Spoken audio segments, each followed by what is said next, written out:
Hello, my name is Matt. I went into education very late. I was a scientist before I came into teaching. I worked as a geologist, in geological research. My particular interest, my personal interest, is in what drives people on, what makes people think. What's the difference between pretty superficial learning, linear learning, where you're memorizing knowledge, as opposed to deep thinking and real thought, which is a very different process. And what I have come to understand, and what the school has come to understand as well, is that that doesn't happen by chance, and that it takes a lot of thought in a classroom. It takes a lot of planning. It takes a lot of professional knowledge to make people really think. And that process is something that we spend a lot of time thinking about and working towards in our school. A lot of GCSEs and a lot of A-levels teach a lot of knowledge, and interestingly, not a particularly large amount of scientific philosophy and what science can do and what science can't do.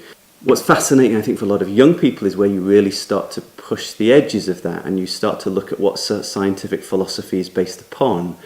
And that proof is not something that you can actually chase. Proof is not something you're going to get to. But interestingly, that doesn't negate its value in society, but society does challenge it. Donald Trump will tell us that because climate change isn't proven, then we can reject it. When in reality, of course, proof is not something that's accessible to science. Proof of causation is not going to happen. I think it's essential that young people understand the absolute nature of science, that we don't teach science as a simple set of black and white rules, that science is more about a process of inquiry as opposed to a process of getting a correct answer. And that's probably the most interesting part of science education. I'm really interested in, and I'm a little bit embarrassed of this, am I? Yeah, I am. In paleontology, I'm really interested in fossils. I travel great distances to get to places where I might find something interesting. It's a powerful tool for opening up the mind of a child, or an adult actually, for seeing something when a rock is cleaved open for the first time. And you're the first person to see that fish that may be 400 million years old that's never been found before. I love being outside, I love being in mountains. My PhD research was looking at the growth of mountains. What's powerful about that, I think, is its timescales. It's not about us, it's not about humans. It's about timescales which are almost incomprehensible for the human mind to follow. The rate at which mountain belts grow and die, and the processes that allow that to happen.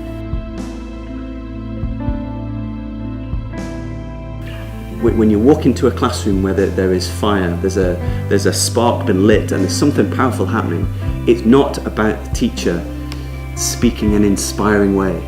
It's about a fusion. It's about a meeting between a group of young people and a teacher, and they are working on something together. And information and ideas and failures and successes are moving in both directions. And it's a combined event. Without a doubt, that the most significant progress in education happens when the engine is the pupil. Without a doubt. But that engine won't start unless the teacher can turn it on.